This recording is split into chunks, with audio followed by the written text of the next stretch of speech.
Muito bem, pessoal. Bem-vindos a mais um podcast do Coluna d'Água. Eu sou o Bruno Nogueira Eu sou a Carol. e a gente está pronto para começar o nosso sétimo mergulho. Pode abrir o seu logbook na página número 7, que a gente está só começando. E hoje a gente escolheu falar de um bichinho bem pequitiquinho, que às vezes é difícil de encontrar no mergulho. A gente nem acha que ele tem tanta coisa assim para falar sobre, mas ele é super interessante. É o nudibranquio. E a gente vai falar também sobre o fim da polêmica do exercício de tiro de guerra da Marinha na ilha de Alcatrazes, aqui no litoral de São Paulo. Então fica aí que o Coluna d'Água está só começando.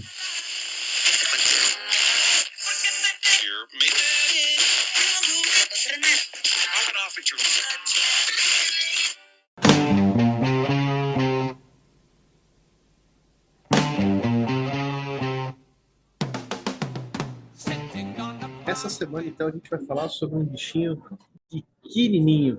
Quase que não dá para ver ele, não é? Depende, né? Tem os bem pequenininhos e tem os maiores também.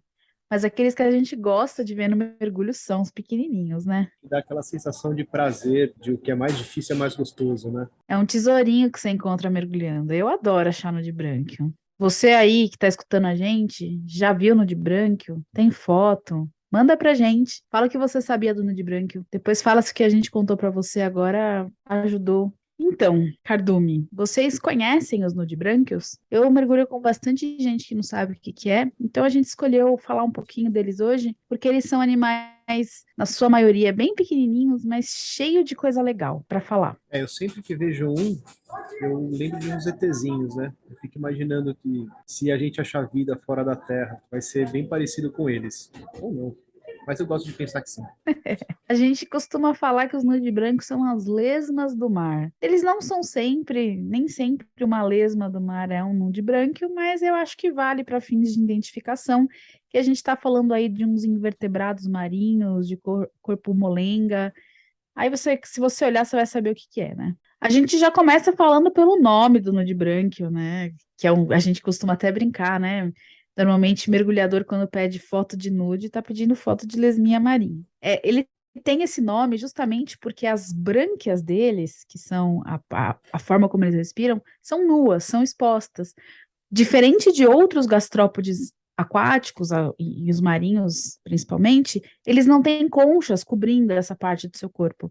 Então as brânquias ficam expostas, dando esse nome de brânquios peladinhos. A falta de concha desses animais, ela tem uma justificativa evolutiva, porque a concha, ela demora muito para crescer, então tem um gasto energético do animal enorme, e ela também é pesada. Então o nudibranquio, ao perder a sua concha, ele se tornou mais ágil. Então, alguns aí conseguem, inclusive, nadar na coluna d'água, pequenas distâncias ou os maiores um pouquinho mais, tanto para conseguir se alimentar quanto para fugir de predador, o que é uma vantagem. É sempre uma relação de trade-off, né? O animal perde proteção natural ali da concha e em troca ele ganha agilidade. Então, se antes ele não ia ser comido se fechando na concha, agora ele consegue fugir do predador ou ele consegue caçar sua própria comida. E muitas pessoas, quando elas falam de nudibranquio, né, aqueles animais coloridinhos, lindos, se você olhar de perto tem as anteninhas fofinhos e sem concha, acham que eles são animais muito vulneráveis, o que não é verdade, porque eles perdem a concha, mas eles conseguem outros meios de se proteger de predação. A principal delas é o fato deles serem venenosos e também a própria camuflagem. Normalmente são encontrados sobre as coisas que eles se alimentam. Eles são basicamente carnívoros, com pouquíssimas exceções, que isso foi descoberto há muito pouco tempo. Quando a gente procura nudibranquios, um mergulho, enfim, um pesquisador procura perto ou em cima daquilo que ele se alimenta. Justamente porque ele é pequenininho, ele tem dificuldade de se movimentar, enfim. Você falou em relação à coloração. E isso é uma coisa muito bacana de falar sobre natureza. Sempre que você tem um bicho muito colorido, um bicho que não faz tanto esforço assim para se esconder, algum motivo tem. E os nudibranquios são um exemplo clássico disso, porque ele perdeu a casca, perdeu a concha, e em troca, a natureza foi desenvolvendo métodos para ele se tornar venenoso. Então ele já avisa qualquer predador: olha, eu tô aqui, eu sou desprotegido, sou molenga, mas se mexer comigo pode ser a última coisa que você vai comer. Nem todo nudibranquio ele é venenoso, Mas eles justamente usam esse mecanismo de ser muito colorido para falar, olha, eu posso ser venenoso, não me come, porque é uma vantagem de proteção mesmo contra a predação. Não é a regra, mas essa lógica é super verdadeira. E você sabe como é que eles formam esse veneno, Carol? Opa, é muito legal falar sobre isso também, porque você é o que você come, né? A gente sempre escuta isso, e com os nudibranquios isso é totalmente verdadeiro. Eles adquirem tanto a coloração deles, daquilo que eles se alimentam, então se eles comem esponjas azuis, eles vão adquirir a coloração azul, mas além da cor, eles conseguem absorver as toxinas dos outros animais que eles comem e transformar para eles esse veneno, tanto usando direto ou então fazendo algumas alterações químicas e adaptando lá. Aí eu já não sei dizer certinho como é que funciona, mas é muito legal porque vem justamente da alimentação. Às vezes a gente vê um de branco no mergulho, vê as fotos e não entende como é que um bichinho tão carismático, destoante do fundo, consegue viver, né?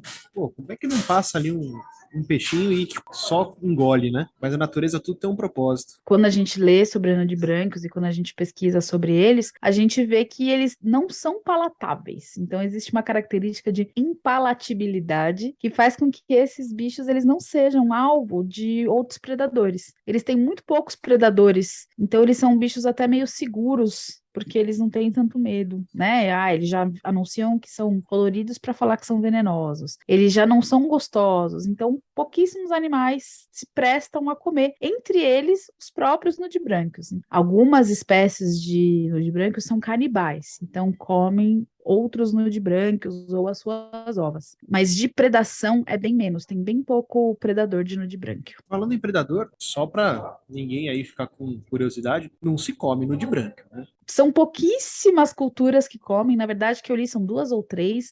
É mais entre culturas que já são ancestrais, que já têm culturas muito antigas, e aí elas consomem os nudibranquios, mas isso é exceção, porque falam, inclusive, que o nudibranquio ele é borrachudo, que ele não é gostoso. Mas é legal falar também, ao invés de falar só do consumo do nudibranquio como comida, essas culturas ancestrais também utilizavam os nudibranquios para fins medicinais. Então, esse veneno dos nudibranquios, a coloração, causou curiosidade nessas culturas ancestrais e conseguiram utilizar o nudibranquio para fins medicinais. E isso se transporta para a atualidade também. Os nudibranquios ainda são muito pouco estudados, inclusive por conta do tamanho deles, de uma certa dificuldade de serem encontrados. Então, desenvolver pesquisa sobre o nudibranquio é difícil por conta dessa característica e por não ter um ciclo de vida muito longo, mas o que a ciência tem descoberto sobre os nudibranquios é que, inclusive, essas substâncias que eles conseguem alterar para tornar tóxicas para outros organismos podem ter a cura do câncer. Enfim, existem matérias que falam sobre as toxinas do nudibranquio poderem ser utilizadas para tratar o câncer. Então, assim, é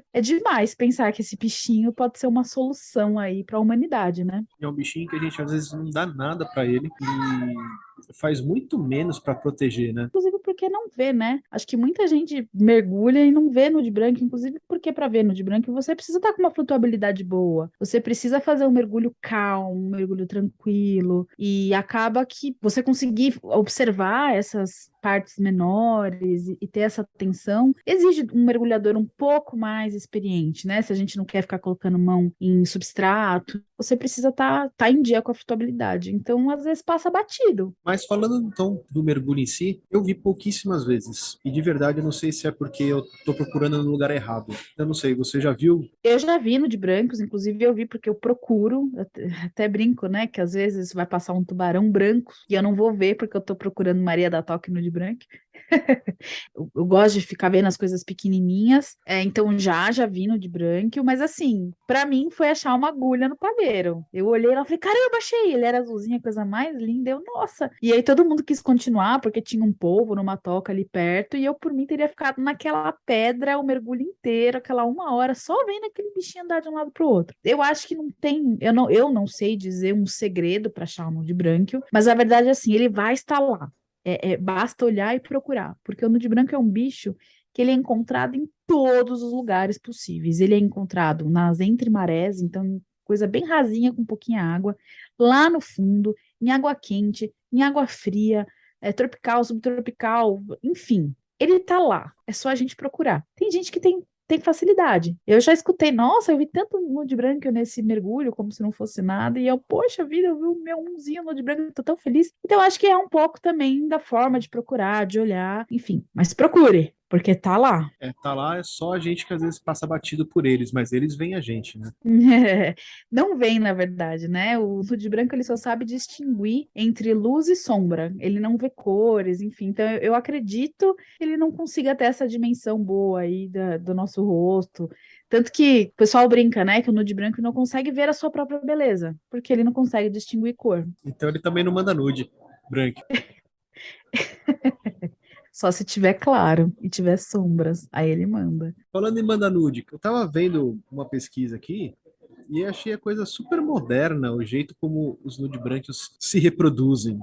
É, nude branco não tem sexo. Então você tá olhando lá seu nude brancozinho e você não vai, uma menina ou menino, não dá pra saber, porque eles são hermafroditas. Então, na verdade, não é nenhum nem outro, né? Como eles são hermafroditas, eles possuem o sistema reprodutivo tanto feminino quanto masculino, produzem óvulos e espermatozoides. E quando eles estão lá no bem bom, um fecunda o outro com os dois tipos de gameta. Então, um fecunda a parte feminina com a masculina, enfim, é um 69 do mar, né? Nude branco aí sabe que é bom. É bem pra frentex, né? É muito pra frentex, um bichinho lá que não tem nem ossinho, é bem pra frentex. O que eu achei na pesquisa que a gente fez aqui, que às vezes as lebres do mar, que são um tipo específico de nude branco, elas formam umas correntes gigantescas, de um enfileirado no outro. E aí você olha aquilo lá e fala, tá, Faz trenzinho. desculpa atrapalhar aí, gente. É o trenzinho do amor. É, gente, a gente tem muito que aprender com os nude brancos. Acho que chegou a hora da gente parar de subestimar esses bichinhos aí que às vezes não tem o tamanho de uma unha, porque eles têm muito para ensinar a gente. Eu acho legal também a gente falar que os nude brancos, eles têm uma importância para a gente como observador, para o cientista, como pesquisador,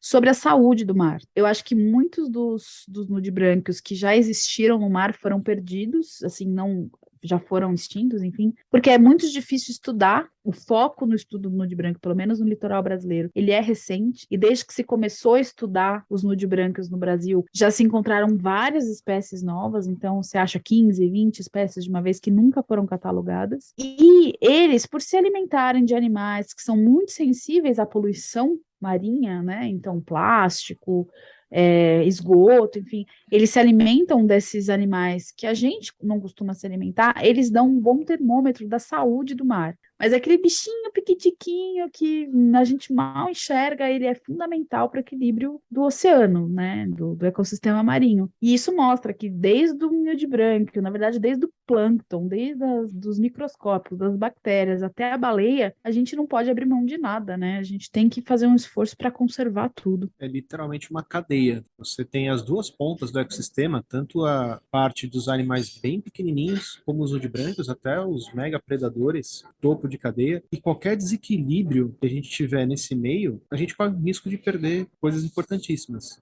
Inclusive para a gente como humanidade. Como você mesmo estava falando, existe um potencial farmacológico muito grande nas substâncias do nudibranquio. Talvez o próximo degrau da medicina esteja desaparecendo nesse exato momento em algum recife, com alguma espécie que a gente deixou para lá e ali estava a cura de alguma doença. E é o que a gente tem feito com o oceano, né? Faz bastante tempo. Que é o que a gente até falou da semana passada da Sylvia Earle, que a gente vem enfrentando um declínio da vida marinha cada vez maior, e ele já existia antes mesmo de se estudar o mar, e a gente está perdendo esse conhecimento, né? Ele tá se perdendo pela intervenção humana desenfreada. O nude branco, ele não é só muito pequenininho, né? A gente tem esse nude branco piquitico, menor que uma unha, e ele vai aumentando 5 centímetros, até bichos de 40 centímetros, como a lesma do mar, que você falou. Uma vez eu estava num mergulho e a gente encontrou, é relativamente comum encontrar esse bicho, que é uma bailarina espanhola, que é um bicho vermelho lindo, grande, e ela nada na coluna d'água, parecendo mesmo uma dançarina de flamenco, né? Com seu vestido lá rodopiando. É muito bonito e é grande, é um bicho grande e é um nude branco. E é um nude branco que não é extremamente colorido, que eu me lembro do meu mergulho, ela era meio avermelhada, puxando para o marrom. Então, assim, diferente de tudo que a gente está falando aqui, né? Então, ela não era hipercolorida, ela não era tão pequenininha, ela era ágil, porque ela nadava super bem na coluna d'água. Então, assim, é uma variedade enorme de animais entre os nudibrancos, o que é muito bonito de pensar, né? De que a gente está falando sempre de animais que não têm concha, de moluscos que não têm concha, e isso abarca uma variedade enorme e, de novo, né? Quanto conhecimento a gente perde de não estudar, de não ter a oportunidade nem de estudar eles, né? Eu tive a sorte de mergulhar com uma dançarina espanhola também, e foi no mergulho noturno, e aí todo mundo ficou encantado. A gente fez ali meio que um círculo e todo mundo apontou a lanterna para ela, e parece que, obviamente, não tem nada a ver com o que eu vou falar, mas parece que ela até se empolgou com as luzes e deu um show pra gente, literalmente deu um baile. E aí ela tinha alguns pedaços que acho que ela era um pouquinho mais fininha, ficava um pouquinho translúcido, e foi sensacional. Mas eu ainda tenho um nudibranquio que eu quero muito fotografar e esse vai ser um objetivo para se correr atrás, que é o dragão azul. O dragão azul é um nudibranquio lindo, parece um dragãozinho, tem o que seria a cabeça do dragão, as quatro patinhas. E se você olhar ele numa fotografia, você vai achar que é um filhote de dragão, até você ver que ele tem o tamanho de um dedinho, mas é a coisa mais linda. E sabe o que tem de mais legal, Carol? Hum, Tem no Brasil. Rolou bastante notícia sobre dragão, né? Para quem é do Sudeste, tem bastante aqui no Sudeste. Bastante daquele jeito. Eu nunca vi, mas eu procuro. É que nem caviar, né? Nunca vi, só ouço falar. Nem comi, né? Uma boa também. Nunca vi, nem comi, só ouço falar. Então, galera, o nude branco é um bichinho que vale a pena procurar no seu mergulho. Para quem é fotógrafo, que gosta de fazer fotografia macro, compensa demais dedicar uns minutinhos aí do seu mergulho olhando as pedras, olhando o substrato, olhando coral, olhando a anêmona, que normalmente é onde você encontra eles. Vale a pena. Faz uma foto bacana, manda pra gente publicar. A gente ia adorar poder compartilhar esses bichinhos aí que vocês fotografaram. E Carol, essa semana a gente teve a notícia de uma vitória. Durante o começo do mês, a Marinha tinha anunciado a retomada dos exercícios de tiro na ilha de Alcatrazes. Pegando um resumo já da notícia, graças à comoção de todo o meio científico e popular, a Marinha reviu e cancelou o exercício de tiro que eles iam fazer em Alcatrazes. Aí você vai falar, pô, mas o que eu tenho a ver com isso? Alcatrazes é uma das ilhas mais importantes para a gente aqui no Atlântico Sul. Ele é um arquipélago que fica a mais ou menos 35 quilômetros de São Sebastião e é formado por umas 5 ilhas. A principal é a ilha de Alcatrazes. Cuidado para não confundir com a ilha de Alcatraz, que é lá na Califórnia, onde os Estados Unidos prendiam os presos mais perigosos. A gente aqui em Alcatrazes tem de mais perigoso preso são algumas espécies de cobra que são endêmicas e outros animais que são ou endêmicos, que só existem lá, ou são raríssimos. Desde 67, Alcatrazes é parte da Estação Ecológica dos Tupinambás. Depois virou também um parque nacional marinho, protegido pela própria Marinha, segundo maior parque nacional marinho do Brasil, só está perdendo para Abrolhos. Para ter uma ideia da importância de Alcatrazes para a gente, enquanto mergulhador, já foram registrados entre 200 e 250 espécies de peixes, que apesar de não serem endêmicos, são encontrados ali e protegidos. Lá em Noronha, a gente só tem 150. Esse é o tamanho da importância de Alcatrazes para a biodiversidade. Além disso, Alcatrazes é rota de migração de cetáceos. Então, as baleias que migram das águas mais frias do sul para dar à luz na Bahia, para passar pelo Rio de Janeiro, elas têm em Alcatrazes um ponto de descanso muito importante. E a gente tem tudo isso aqui pertinho. E, no que diz respeito a gente, foi aberta a visitação para mergulho. Pode mergulhar em Alcatrazes, embora não seja autorizado descer na ilha. Nem sempre se pôde mergulhar em Alcatrazes. Alcatrazes ficou fechado por um tempo e só reabriu em 2016. Então foi uma conquista que a galera comemorou muito de poder voltar a mergulhar. Até então, no máximo, se a Marinha autorizasse algum tipo de pesquisa, poderia ser feito, mas mergulhar e poder ver de perto toda essa beleza e toda essa diversidade e esse local tão importante para o nosso oceano foi uma baita vitória quando voltou a ser liberado. E por isso que é bombástica essa notícia de que se ia voltar a fazer esses testes de mira no local, porque não faz sentido. Os exercícios de tiro da Marinha, eles eram realizados até o final dos anos 80 em Porto Rico. E aí começou a ficar muito caro deslocar material e tripulação para Porto Rico para fazer treino de tiro. E o governo, na época, encomendou um estudo de onde seria possível fazer esses treinos aqui no Brasil por conta de custo, né? A gente também acha que é importante que a Marinha esteja preparada para defender o país se precisar. Mas os lugares que foram apontados como ideais para treino de tiro foi Fernando de Noronha, Alcatrazes e Abrolhos. Como Alcatrazes era a única que não tinha nenhum tipo de habitação, o governo acabou autorizando que fosse feito uns tiros em Alcatrazes. Naquela época, a gente não tinha assim uma grande preocupação ambiental, né? Tanto que durante um desses tiros de treino, já em 2004, a gente teve um incêndio na ilha que consumiu 20 hectares de mata nativa. E junto com essa mata nativa, contáveis vidas de espécies que eram endêmicas dali. E de lá para cá, a pressão popular, a pressão dos pesquisadores, a pressão dos ambientalistas foi cada vez mais forte e o ICMBio, o Instituto Chico Mendes para a Proteção da Biodiversidade, chegou a um acordo com a Marinha para cessar esse tipo de treinamento. Por muito tempo, a gente acreditava que o oceano ele era infinito, ele era uma fonte inesgotável de recursos. Por muito tempo se acreditou nisso. Era muito comum, e ainda hoje a gente vê governos fazendo testes militares em alto mar. Se antigamente até se justificava, hoje em dia a gente não pode mais admitir esse tipo de coisa, porque a gente já sabe que o oceano ele não é infinito, e a gente já sabe que a gente já prejudicou demais. Completamente de acordo, cara. Que nem eu falei, a gente sabe que a gente precisa ter a Marinha pronta para defender território em caso de guerra, que eu acho bem improvável no caso do Brasil, mas hoje em dia a gente tem ciência de todos os impactos que a gente pode ter, então acho que a gente consegue escolher de uma maneira mais sábia o que, quando, como e onde fazer esse tipo de coisa. Em Alcatrazes,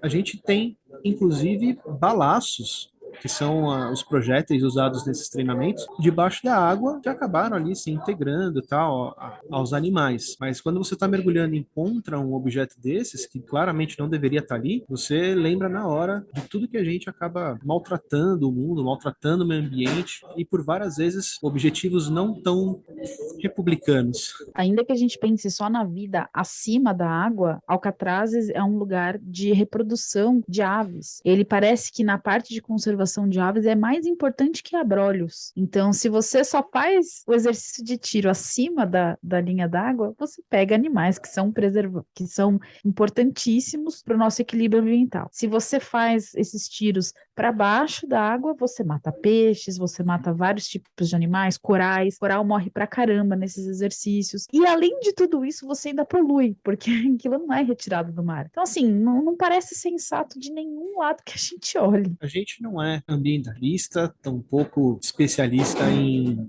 prática de exercício militar. O que a gente faz coro aqui é pela preservação. Obviamente que a gente acaba olhando com mais carinho por ser um pedacinho de água e que a gente gosta de mergulhar, mas merece a nossa atenção, sim, a conservação de todos os biomas, ainda mais áreas que são legalmente protegidas. E o que eu acho mais legal dessa notícia que a gente trouxe essa semana é que isso mostra que tanto o conhecer para preservar é verdadeiro, né? Porque agora que a Alcatraz voltou a ser aberto para o mergulho, para esse turismo náutico, você acaba tendo mais pessoas que conhecem, mais pessoas que têm carinho pelo lugar, mais pessoas que sabem da biodiversidade do local e se movimentam, se unem para frear esse tipo de investida, como também a gente mostra que a gente se unindo, a gente às vezes consegue conquistar coisas muito importantes para o planeta, para a sociedade, para o país, enfim. Essa união, essa junção de forças por uma causa que tem sim seus resultados.